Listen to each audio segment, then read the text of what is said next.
Bonjour et bienvenue à vous, chères étudiantes, chers étudiants. Je suis votre professeur Jean-François Sénéchal. C'est moi qui vais être votre prof pour le cours éthique et professionnalisme. Comment allez-vous? Hein? Bienvenue à votre podcast d'accompagnement du cours FI 3900. Est-ce que vous écoutez ça, vous autres, des podcasts?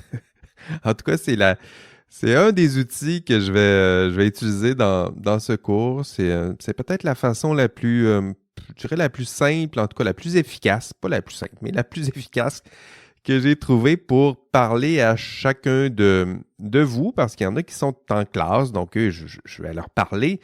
Mais ceux qui ne sont pas en classe, au moins, s'ils écoutent le podcast, là, je vais leur parler au moins une fois par semaine. D'ailleurs, nous sommes à une semaine. Attendez, là, au moment où j'enregistre, on est le 19, donc plus d'une semaine. En fait, j'enregistre tout de suite là, parce que je veux tout de suite ouvrir mon site de cours, là. Je sais que vous aimez ça. Quand votre site de cours, si on peut s'arranger pour l'ouvrir le plus tôt possible. Donc, on est à plus d'une semaine de la rentrée des classes. Puis, vous le voyez, hein, on se parle déjà. Puis là, je pense que c'est aussi une force du podcast, là. C'est plus simple de vous rejoindre là où vous êtes, au moment où vous le souhaitez aussi. Écoutez, si vous l'écoutez en ce moment, c'est parce que vous vous êtes dit, je vais l'écouter tout de suite, là, ça donnerait peut-être. Puis si vous avez cliqué sur ce premier épisode, c'est parce que vous êtes prêtes et prêts à m'écouter un peu, en connaître un peu plus sur votre cours, puis à rencontrer votre prof déjà un peu à travers ce podcast. Là, ça va être un épisode d'intro. Là, ça ne sera pas très long, je vous rassure. Là, ça va être très léger. Mais je veux quand même vous parler un petit peu de votre cours, du podcast du cours. Je vais me présenter aussi un peu là, pour que vous sachiez qui je suis, qui sera votre professeur. Puis, déjà, si vous écoutez ce premier épisode, vous partez avec une longueur d'avance. En tout cas, vous partez du bon pied. Ça, c'est clair et certain.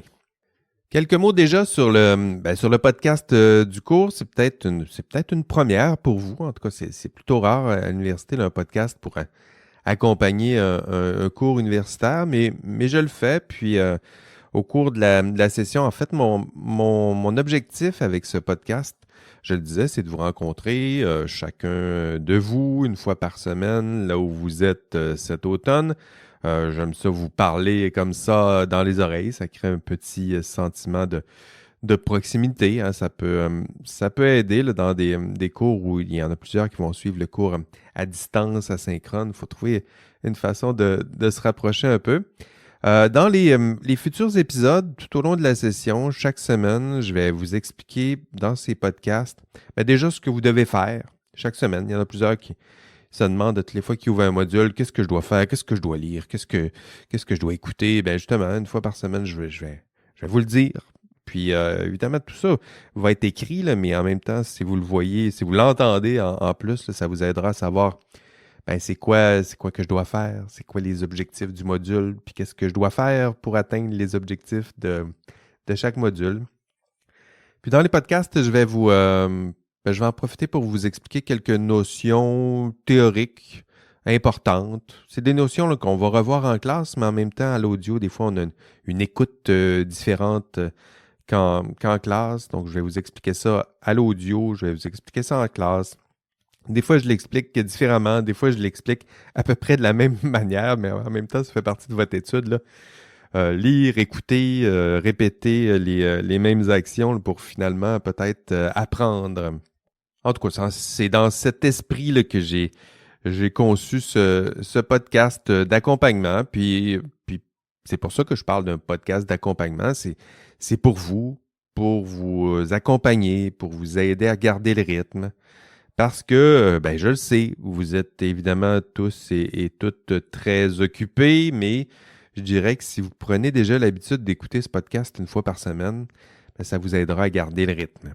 Dans ce cours, c'est toujours ça, là, c'est la constance du travail. C'est sûr que si vous faites tous les modules dans la dernière semaine, ça ne fonctionnera pas. Donc, le but, c'est d'avoir une certaine constance dans votre travail, dans votre étude, puis ça vous aidera à mieux comprendre les notions qu'on verra encore une fois en classe, que vous verrez peut-être dans les enregistrements de cours si vous écoutez le cours en rattrapage. Mais ça vous aidera. C'est pour ça que je dis que c'est un podcast d'accompagnement. Vous aider à savoir quelles sont les tâches que vous devez accomplir, puis vous expliquer des choses ici, vous les réexpliquer en classe. Puis, je parlais un peu plus tôt du rythme. Moi, je vous suggère d'écouter les épisodes du podcast, là. En fait, vous pouvez les écouter quand vous le souhaitez, là. Je pense que c'est ça l'avantage d'un podcast. Mais si vous venez en classe, disons, le mardi, notre cours va se donner le mardi, moi, je vous suggère d'écouter le podcast avant le cours. Donc, je vais essayer de publier mon épisode de podcast le lundi, là, tout juste avant le cours. Puis, c'est ça. Ça vous permettra déjà de vous préparer au cours, de déjà comprendre c'est quoi les tâches que vous avez à faire. Puis parmi les tâches, c'est aller au cours ou d'écouter les enregistrements de cours.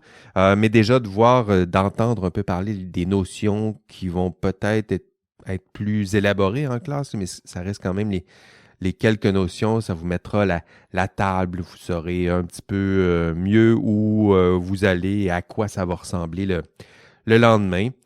Puis bien, l'avantage du podcast, c'est que vous pouvez l'écouter lorsque vous avez un peu de temps seul, je dirais. Là. Moi, j'écoute des podcasts. Je ne sais pas si vous en écoutez, là, mais moi, j'écoute ça en prenant ma marche, là, parce que j'ai une belle longue marche à chaque matin quand je viens à l'université. Mais pour vous, ça peut être dans vos transports en commun, là, dans le bus. Il y en a qui sont en courant. Là, je regarde les témoignages de mes étudiants dans le passé en allant promener le chien. Ça arrive aussi en attendant un ami au café du coin. Puis on écoute un podcast, là, je dirais, surtout un podcast d'accompagnement de cours universitaires là, en ne faisant que cela. Hein? On essaye de pas trop scroller en même temps ou de faire autre chose. Là. Je pense que trouvez-vous un moment pour écouter le podcast là, où vous pouvez être relativement concentré sur cette tâche. Dans une automobile, c'est parfait. Là. Dans le trafic, là, c'est parfait. Vous allez être content de m'écouter et de vous changer un peu les idées. Mais voilà. Puis, c'est aussi possible de faire ça en faisant la vaisselle. Il y a un étudiant l'année passée qui me disait ça. Moi, j'écoute tout le temps le podcast en faisant la vaisselle. Ça lui fait peut-être oublier qu'il est en train de faire la vaisselle. C'est ça. Faites ça. Écoutez ça en faisant la vaisselle. Ça vous permettra d'apprendre et en plus de maintenir vos bonnes relations avec vos colocs. Et pour celles et ceux qui sont pas très habitués à ces podcasts, peut-être c'est la première fois là, que vous cliquez là-dessus, que vous êtes sur YouTube, parce que le podcast il va être aussi sur YouTube. C'est assez simple, là, c'est-à-dire que vous vous abonnez sur YouTube, vous vous abonnez à la chaîne. Puis si vous êtes sur des chaînes de podcasts, Apple Podcasts, Spotify, vous vous abonnez. Puis moi, le lundi, chaque semaine, je vais publier mon podcast, puis il va être automatiquement, là, je dirais, téléchargé ou téléversé sur votre cellulaire. Puis, je le disais, à chaque épisode, chaque semaine, j'annonce un petit peu le programme du cours, je vous explique ce que vous devez faire pour atteindre les objectifs du cours, puis je vous donne une petite partie du cours, là, souvent une partie théorique là, qui sied bien à l'audio. Dernier point, le podcast, ça ne remplace pas les cours. Parce que un cours, ça dure 3 heures, un podcast, ça dure, 45 minutes peut-être. Donc, on se voit en classe chaque semaine. Si vous n'êtes pas en classe, il va falloir réécouter ou écouter plutôt les enregistrements en rattrapage. C'est possible. Tous mes cours vont être diffusés en direct. Vous pouvez les écouter en direct si vous restez chez vous. Sinon, vous pouvez les écouter en rattrapage. Chaque cours, je donne un cours en bonne et due forme. Là. Vous allez voir que j'adore enseigner. C'est mon petit dada. J'adore vous rencontrer en classe. J'adore d'ailleurs vous parler à travers ce podcast, mais en classe, ben, c'est le fun. Hein, je vous vois, j'aime ça interagir avec vous, même sur Zoom. Là, j'ai un auxiliaire en classe là, qui m'aide à interagir avec ma classe à distance synchrone là, qui sont là live puis qui écoutent. On essaye de tisser des liens, évidemment aussi avec cette classe qui est plus à distance. Ah oui, j'oubliais, si vous trouvez, vous cherchez une bonne raison d'aller en classe, si vous préférez écouter le cours à distance puis rester parce qu'il y a du trafic sur Henri IV, ce sera votre choix, là. Mais si vous voulez une bonne raison de vous déplacer en classe, ben en classe, c'est sûr qu'il va y avoir certaines parties qui sont un petit peu plus théoriques et austères, là, mais en même temps, j'essaie de me garder en classe des activités, donc il va y avoir entre autres des caouts en classe. Ben, je vous promets pas qu'il va y avoir un party en classe non plus, ça reste un cours, mais je vais essayer de rendre le cours ou la présence plus active, je dirais. J'ai quelques caouts en classe pour celles et ceux qui savent gérer, qui sauront gérer ce stress impossible qu'est celui d'un caout en classe. Mais pour ça, ben, ça se fera seulement en classe synchrone. Là, donc, il va falloir vous pointer en classe. Puis même ceux qui sont sur Zoom Live, ils pourront vivre aussi à leur manière ce genre d'expérience. Puis pour les autres, ben, vous écouterez les cours en rattrapage. C'est la même chose. On a l'impression peut-être d'y être un peu moins, là, mais le contenu sera le même. D'ailleurs, concernant la présence en classe, ben, notre cours, il va être pour nous, c'est le 2 septembre. Donc, le lendemain de la fête du travail, on commence ça. C'est le 2 septembre. Ça sera au Charles de Coninck. J'aime bien enseigner au Charles de Coninck. Les locaux là, sont très bien adaptés à des cours commodo, là, où il y a une partie de la classe qui est asynchrone, qui est synchrone plutôt à distance. C'est au pavillon de Coninck. Le local, c'est le 1159. C'est là qu'on se donne rendez-vous le 2 septembre. OK, on parle, mais ben, vous ne me connaissez pas encore. Vous essayez de me connaître, mais j'ai rien dit encore sur moi. Je l'ai dit, ben déjà, je m'appelle Jean-François Sénéchal. Ça, vous le savez déjà. Je suis prof d'éthique à la faculté de philosophie, je dirais, mais toutes mes activités c'est à la faculté de sciences et de génie. Je suis aussi à la faculté de foresterie géomatique et géographie. Je me promène entre la faculté de philo, là, une des deux tours là, en plein centre du campus. Là. Puis je pars à droite au Caso de temps en temps, je pars à gauche au Vachon, au Pouliot. Toutes mes activités là, se passent dans cet axe-là. Puis j'en parle parce que c'est ma tête aussi. Ma tête de prof-chercheur, là, c'est aussi à mi-chemin entre la philo puis la science. Moi, j'ai fait mon bac en agriculture. Déjà, ça vous montre qu'on part de loin, mais on part surtout du terrain. Donc, la biologie, mais de terrain, ça c'était important pour moi, là, avoir les deux pieds ancrés les deux pieds sur le plancher des vaches. Et là, en agriculture, c'est assez c'est au sens propre, là, pratiquement. J'ai fait une maîtrise en biotechnologie, bio-ingénierie. J'ai fait du clonage, de la modification génétique. Ça, c'était moi pendant la maîtrise. Donc, c'est ma tête, mes fondements, là, c'est ça. Là, c'est une tête de science qui tripe sur la science, qui tripe sur la technologie, puis qui essaye de faire de la biologie, une technologie en soi. Ça fait partie de mes passions, de mes fondements, de mes racines sont là. Puis j'ai fait un doc en philo. Pourquoi? Ben parce qu'à l'époque, pendant ma maîtrise, je faisais des OGM, je faisais du clonage. Puis, il y avait un grand mouvement de contestation populaire, sociale, qui contestait littéralement ce que je faisais avec mes proches et mes directeurs de recherche dans les laboratoires. Donc, on contestait la pertinence, sinon la moralité de ce que je faisais dans les laboratoires. Puis effectivement, ce questionnement-là, je l'avais un peu en moi, mais ça l'a accentué, je dirais. Puis ça a fini par prendre beaucoup de place dans ma tête. Puis je me suis mis à me poser beaucoup de questions sur à quoi sert la science, à quoi ça sert tout ça, c'est quoi les valeurs de la science, C'est quoi la responsabilité d'un chercheur en sciences? Qu'est-ce qu'il doit à la société? Est-ce qu'il a un rôle en société? Et me voilà, bien loin de la science, mais en même temps, des fois, c'est intéressant de prendre je sais que vous vous passionnez pour la science, là, mais de prendre puis on le fera aussi pendant le cours, là, prendre un petit pas de recul, un petit pas de côté pour observer la science, hein. C'est quoi le génie? C'est quoi la science et le génie? C'est quoi la géomatique? C'est quoi les sciences géomatiques? C'est quoi l'informatique? Ah, pas juste en faire, mais se poser la question, c'est quoi? À quoi ça sert? C'est quoi le sens de tout ça? C'est quoi? Hein? Qu'est-ce que la biologie? Qu'est-ce que la génétique? Qu'est-ce que ce genre de questions-là? Ben, pour les aborder, ben, il faut prendre un pas de recul. Puis souvent, on se retrouve en philosophie, en sociologie. Puis ça, c'est mon pain et mon beurre là, depuis la fin de mon doctorat. En 2012, ça fait quand même un bon longtemps, un bon moment déjà, un bon longtemps, oui. D'ailleurs, sur mes travaux de thèse, ben regarde, je ne vous expliquerai pas ma thèse non plus, là. Mais je dirais que à l'époque, là, ce qui m'intéressait, puis ça m'intéresse toujours, puis je vous en parle parce qu'il y a des liens aussi avec le cours que je vous donne en ce moment.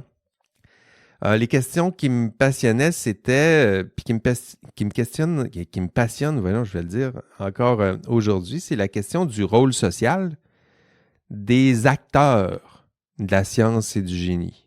Hein? À l'époque, c'était le rôle social du chercheur en sciences, mais aujourd'hui, je dirais que c'est le rôle social des ingénieurs, le rôle social des chimistes, le rôle social des arpenteurs géomètres. Quelles sont les valeurs morales qui se cachent derrière ces professions enthousiasmantes?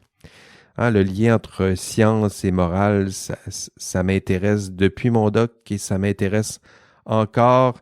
À l'époque, je m'intéressais notamment aux lois, aux règles, aux normes qui encadrent le rôle de chercheur, parce qu'il y a des lois, des règles, des normes qui encadrent la recherche. Et je m'intéresse aussi aux lois, aux normes, aux règles qui encadrent votre profession. Je m'intéressais à l'époque aux discours des chercheurs. Qu'est-ce qu'ils ont à dire? Comment pensent-ils la science? Que disent-ils de leur rôle social? Puis, de la même façon, aujourd'hui, je m'intéresse à votre discours. Qu'est-ce que vous savez de votre rôle? Qu'est-ce que vous en dites?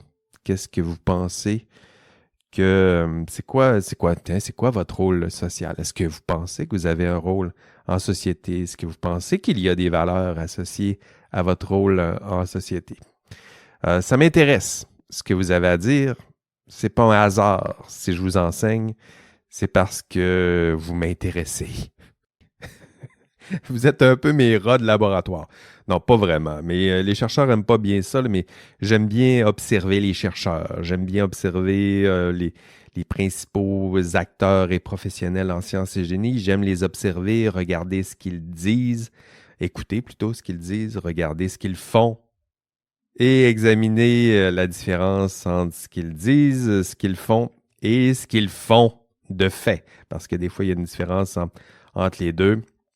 Je dirais que ce qui me passionne le plus dans tout ça, c'est les idéaux et les valeurs de votre profession. Hein. Puis si, tiens, je me permets déjà d'en mentionner, là, parce que vous vous demandez peut-être, c'est quoi les valeurs de ma profession? Ben, pour vous, ça dépend de votre profession, là, mais maîtriser la nature, ça fait partie des valeurs, explorer le monde, explorer l'infiniment petit, l'infiniment grand. Il faut voir vers quelle profession vous vous alignez, là, mais accroître le savoir. Donc, le savoir peut devenir une valeur.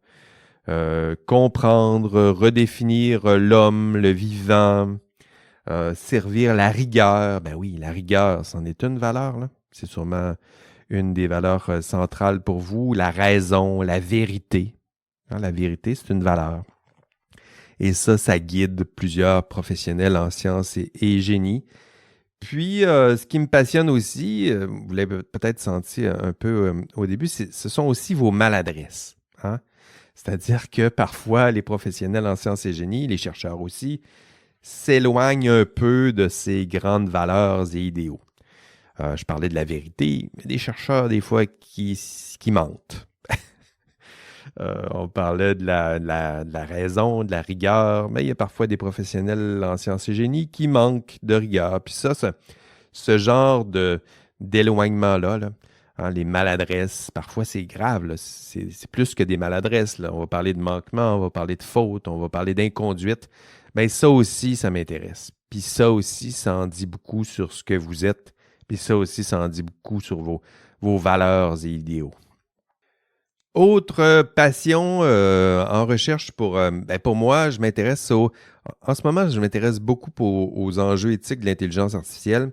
L'intelligence artificielle, là, tout le monde en parle en ce moment, mais ça fait quand même 5 ans là, que je m'y intéresse plus activement.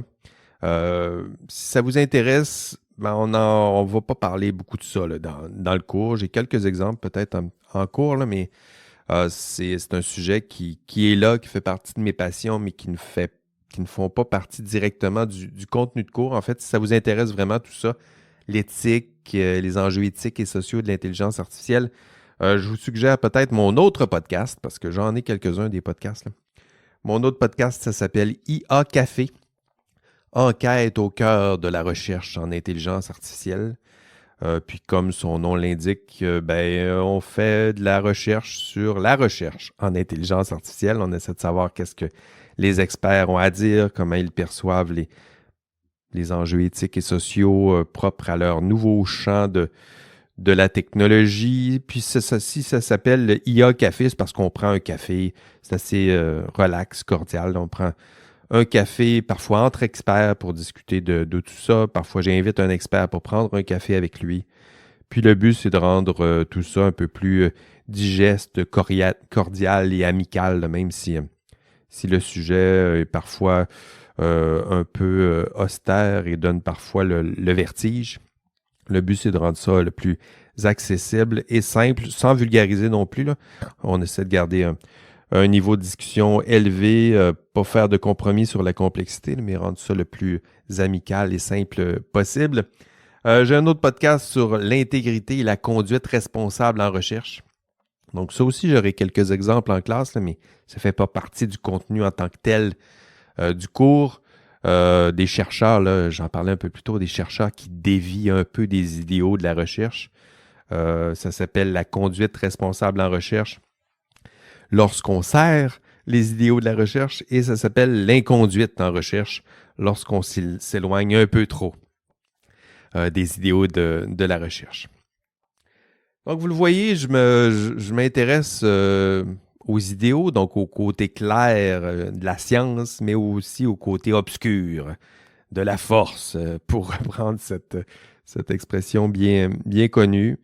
Puis si vous souhaitez explorer ces thèmes, allez voir mes autres podcasts. Le premier, je le dis, ça s'appelle IA Café Enquête au cœur de la recherche en intelligence artificielle. Puis celui qui parle un petit peu plus de la science, de la recherche, des idéaux, des écarts de conduite, ça s'appelle La science dont vous êtes le héros. Sinon, je pourrais continuer de parler de moi, de parler de mes intérêts personnels, mais en même temps, je ne veux pas non plus passer 1 heure du podcast à parler de moi. Là, si vous avez besoin d'en savoir encore davantage, allez voir déjà, j'ai fait ma présentation sur les forums. Je vous invite à faire de même, à aller vous présenter sur les forums. Il y a un forum là, qui est ouvert exactement pour ça. On se présente, on parle de soi. On aime ça, parler de soi. Voilà, allez vous présenter. Vous allez voir dans ma présentation, je parle de plusieurs choses. Je ne veux pas trop en dire, mais disons, je parle un peu de mes passions individuelles, personnelles. J'en dis un peu plus sur... voilà, je parle de jeux vidéo, de séries télé. Si vous voulez voir à quoi je joue et qu'est-ce que j'écoute. J'écoute du soccer aussi, si ça vous tente de voir quelles équipes sont mes préférées. Allez lire la présentation, puis profitez-en aussi pour vous y présenter. On va en rester là pour la présentation du professeur. On va parler un peu du cours, mais déjà sur le professeur, votre professeur Jean-François Sénéchal, déjà, vous savez tout ça, hein? Donc, en résumé, une tête de science, c'est comme ça que je me conçois. Une tête de science, mais qui aime penser et analyser la science. et essayer de comprendre ces acteurs en sciences. Puis vous allez voir que je suis aussi un prof qui tripe sur la pédagogie universitaire, engagé, j'adore enseigner, je l'ai déjà dit. Un intellectuel un peu geek, ça aussi vous allez le découvrir. Un intellectuel c'est ça, un peu geek, au cœur tendre. Ah, ça c'est moi. Je parlais de pédagogie universitaire. Tiens, j'en profite pour vous parler d'un système. Dans le cours, vous allez voir que j'ai créé un système de badges et récompenses. Vous allez voir, c'est un système qui est intéressant. J'ai développé ça en collaboration avec le CSTIP, donc le Centre de services en technologie informatique et pédagogique. Je pense que c'est ça l'acronyme. On a développé ensemble un système de badges et récompenses. Ça ressemble à ce que vous voyez dans d'autres systèmes de badges, là. On vous donne des badges au fur et à mesure ou des trophées et récompenses. En fait, l'idée de départ, là, c'était que ce que je voyais là, sur les consoles de jeux vidéo. Moi aussi, je voulais vous donner plein de trophées là, inutiles. puis, puis j'ai même, dans le cours, j'ai même prévu un 5 points boni qui est associé à ce système. Donc, 5 points boni, c'est beaucoup de points, là, mais en même temps, il va falloir travailler beaucoup là, pour aller chercher quelques-uns de ces 5 points boni, là, mais c'est possible. Hein, c'est possible d'aller chercher des points boni. Et pour avoir ces points boni, c'est assez simple. Tout ce que vous devez faire, c'est être engagé dans ce cours. Engagé dans un cours parce que ça aide le cours, ça aide la vie de classe. Il y a toutes sortes de choses que vous pouvez faire. Vous pouvez, évidemment, si vous excellez dans le cours, ben, il y a des badges. Mais il n'y a pas juste des badges d'excellence, il y a aussi des badges de collaboration, aide si vous aidez votre prof, si vous aidez vos proches, si vous aidez vos collègues. Il y a des badges de collaboration, aide. Il y a des badges d'humour, engagement, participation, si vous êtes présent en classe, si vous êtes présent en classe synchrone. Si vous écoutez les podcasts, tout ça, il y a des badges. Puis en même temps, vous n'avez pas besoin de vous soucier de tout ça. Tout ce que vous avez à faire, c'est faire tout ce que vous devriez faire dans un cours. Et si vous le faites bien et activement avec engagement, bien, vous allez recevoir des badges. Puis en recevant des badges, bien, vous allez peut-être recevoir éventuellement peut-être quelques points boni. Si vous voulez en savoir plus sur ce système de badges, je l'ai expliqué. Vous allez trouver l'information. Je regarde en même temps. Là, vous pouvez trouver ça dans l'ENA, là, sur le site du cours. C'est dans la section évaluation, là. Tout en bas de la section évaluation. C'est tout en bas, en tout cas. Allez voir c'est bien indiqué, là, le système de badges et récompenses. Allez voir ça. Allez consulter le site. Vous avez juste à cliquer sur le site de récompense, récompense.cstip.ulaval.ca. Je le dis comme ça rapidement là, parce que vous allez le trouver de toute façon sur l'ENA. Puis, allez voir ce système de badge. Allez lire les instructions que j'y donne. Vous pouvez même vous donner vous-même un premier badge. Il y a des badges comme ça là, qu'on peut se donner à soi-même.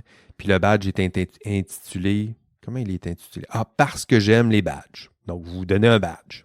Puis, parce que vous aimez les badges. Allez faire ça. Allez vous donner votre premier badge. Puis, profitez-en pour consulter un petit peu ce système curieux. Puis, si ça rajoute de la complexité pour vous, là, oubliez tout ça. Là. Vous allez juste recevoir des badges. Puis, vous pouvez même taire les notifications si vous trouvez ça un peu intense. Mais à la fin, vous allez quand même recevoir des badges. Puis si vous en recevez plusieurs, vous allez peut-être recevoir quelques points boni. J'aime bien ça, là, tester ce genre d'outils-là en pédagogie universitaire, là, tester toutes sortes de choses pour rendre un cours d'éthique. Là, je sais que vous n'avez peut-être pas choisi un cours d'éthique dans votre parcours universitaire. Là, puis, donc, je fais plusieurs efforts. Ça fait plusieurs années que je donne le cours. Puis, je déploie toutes sortes d'outils pour justement rendre pour vous le cours le plus agréable possible. OK, ce sera tout pour l'instant. Là, 30 minutes à vous jaser, c'est amplement. Là. Écoutez, le cours n'est même pas commencé. Ce serait fou de vous en donner trop avant de commencer le cours. Mais déjà, vous connaissez un peu mieux le prof. Vous avez déjà testé le podcast d'accompagnement de votre cours. Puis, ce sera assez pour vous là, d'ici notre premier cours en classe, première rencontre en classe. Rappelons-le, ce sera mardi le 2 septembre à 12h30. Ce sera au pavillon Charles de Coninck, local 1159. Bien hâte de vous rencontrer. D'ici là, je vais publier la veille du cours. Là. Donc, le lundi, ce sera... peut-être que je vais le faire même pendant le long congé du week-end du travail. Là. Je vais vous publier votre premier vrai officiel épisode du podcast d'accompagnement du cours. Ça vous permettra de vous préparer à notre première rencontre du cours qui sera le mardi, encore une fois, 2 septembre. Puis je vais faire ce même exercice-là, encore une fois, à chaque module. Avant chaque rencontre en classe, je vous publie un épisode du podcast, puis je vais être là tout au long de la session pour vous accompagner ici, vous guider et vous aider à réussir, sinon exceller dans ce cours qui est FI 3900, éthique et professionnalisme. Excellente session. Allez, bye bye. Oh, oh, oh! Avez-vous entendu ce petit son? Hein? Ce petit son. Il annonce l'indice du podcast parce que, pour voir si mes étudiants écoutent le podcast, je cache un indice dans mes épisodes. Puis lorsque vous entendez cet indice sonore, ça annonce l'indice du podcast. Puis là, vous allez prendre en note le mot que je vais vous dire. Des fois, c'est une expression, là. Mais vous prenez en note ce que je vais vous dire. Puis vous m'envoyez votre indice à mon adresse jean-françois-sénéchal.ulaval.ca. Vous allez trouver mon adresse sur le site du cours. Donc, vous prenez en note cet indice, puis vous m'écrivez un courriel sans trop de formules de politesse. Là. Vous m'envoyez juste un courriel, puis là, vous écrivez « Salut Jean-François, voici l'indice », puis là, vous écrivez l'indice. Puis, en faisant ça, chaque semaine ou chaque épisode du podcast, ça vous permettra de me démontrer que vous avez écouté le podcast. Puis au moment où je reçois votre indice, ça me permet de savoir quand vous avez écouté le podcast. Puis ça me permet aussi de valider non seulement que vous avez écouté le podcast, mais que vous avez une certaine constance et régularité dans votre écoute des podcasts. Donc, si vous m'envoyez tous les indices en fin de session, ça ne fonctionnera pas. Donc, à chaque fois que vous écoutez un épisode du podcast, vous écoutez l'indice. Dès que vous avez l'indice, vous m'écrivez un petit courriel avec l'indice. Puis cette semaine, dans ce premier épisode publié presque 10 jours avant le début du cours, l'indice sera 2 septembre de Coninck 1159. Donc, l'indice cette semaine, c'est la date du premier cours en classe et le local du premier, de notre local de cours tout au long de la session. Donc, je répète l'indice. 2 septembre de Coninck 1159. Allez, excellente session. Bye bye.